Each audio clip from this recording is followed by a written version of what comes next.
Alright, and welcome to part 2. Unfortunately for me, I have to voice this part over because the audio turned out like shit.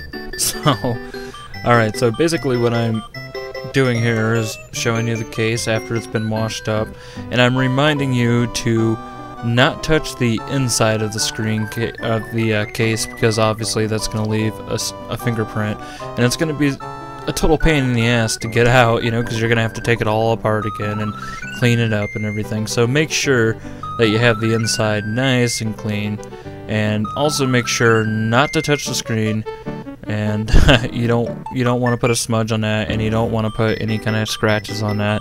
And if you're gonna use water on the buttons, make sure that they're properly dried first before you put them back into your Game Boy, because you don't want to short out anything on the board. And from here, what I'm doing is I'm putting the little black sticky thing back into the Game Boy case. And when you do this, you want to put it as close to the edges as you possibly can. And it's kind of a pain in the ass, but you know, just look at the front of it like that once it's in. And if you see it like anywhere like in the where the screen should be, then you don't have it in there good enough. And right there I'm readjusting it because there's a slight amount coming up towards the bottom, and now you can see that there isn't any excess kind of, you know, hanging out, because you don't want that there, because it's going to give you less, you know, less screen if you do that, and it's not going to hold the screen in there as good as it can. So once you get that in there, of course, you just want to grab your screen, and you're just going to go have the cable, the ribbon cable, up. And you can see that indentation in the little sponge-like material, and that's obviously where the cartridge slot and stuff has put like an imprint on that. And that's the way you want it. Just handle it by the edges, and you should be good. And then the D-pad, I got that all nice and cleaned up. You want to line up the little black magnetic looking things with the up, down, left, and right. So for up, you want a little black section underneath it, you know, so then that way it properly aligns with the little sensors on the board. And then the buttons, like I said in video 1, are very similar to the Sony PlayStation 1 controller, where you have like the little pegs, and it will only go into the button or to the space that it corresponds to. So it's easy, because you know, it won't let you put it in any other way except for the correct way. Now with the R and L buttons, like there's like a little peg on each side, and there's a little hole that it just kind of like sticks into, and then the little metal piece will lean up against the plastic, and you can see it'll be nice and springy. And if it's nice and springy and stuff like that, you're doing it right. If it's not, you're doing it wrong. But it's really easy. And then just go through and put your little rubber pieces on the back of the buttons, and put your start and select in, and it's really easy. It lines up easily. And then to line up the board onto that spot, like I usually just use the speaker as a good way to line them up, because the speaker will fit right into, you know, where your speaker goes, and then from there the board just kind of falls into place, which is, you know, it makes everything really easy. And you don't have to put the little side pieces of plastic on until the very last thing. I would highly suggest you don't put those gray side pieces on until the very end, otherwise they're going to keep falling out on you, and it's going to get really annoying.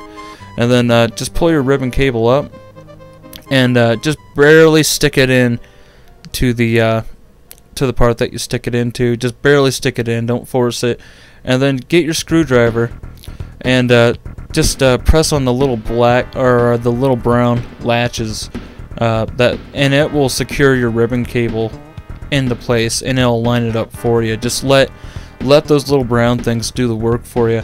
Otherwise, like if you try to jam it in there and then secure the brown little latches, like it won't be lined up. It'll appear that it's lined up, but it generally won't, and the screen won't work properly. You'll just get like a couple like little black lines on the screen if you're lucky.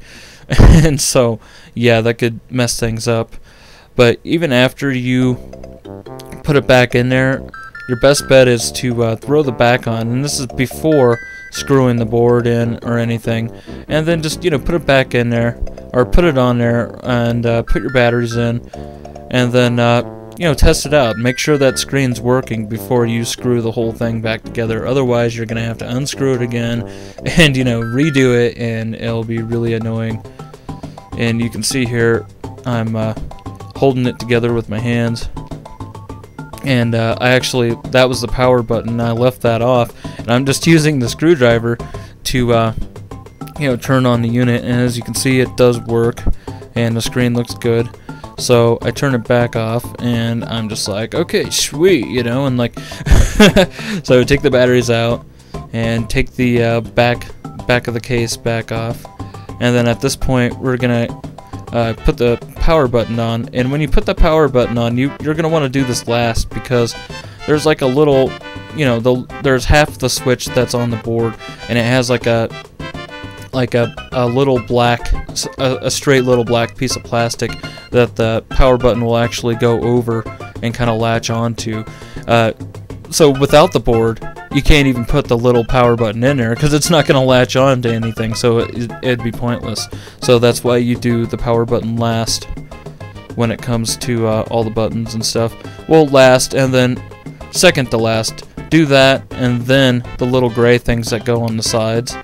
And that's the best way to do it. And then, of course, you know, right here, I'm just pointing at the different things, and like different things that you should do in which order and stuff. And this is after, that's after I screwed it back together and everything, I believe. Remember the 2 screws on the board. Make sure that you put those 2 boards in there, because it keeps a lot of different things like firmly in place, and without it, like, you know, things can obviously go wrong and be loose and be wrong, and yeah, you don't want that. So, and then I'm screwing the actual unit back together, and remember that there's 6 screws that you put, and you know, the holes are really obvious, you'll see them. And remember that there's 1 screw that's different than the other 6 screws, and that goes in the back of the battery compartment. And so, and then there's both of them side by side, just to show you that, you know, how they look and everything. And then here's the surprise, okay? Like, I found this, I've had this for a long time, and I've never known what was on this cartridge until the other night, and I was so happy that I found that. And basically what I did is I got the Game Boy, and I hooked it up through a 3.5 to RCA out, and what I'm going to do is I'm going to turn on the unit, and we're actually going to take a look at some gameplay of this mystery cartridge here. And some of you might already know exactly what this game is, and it wouldn't surprise me, because it's a very well known game.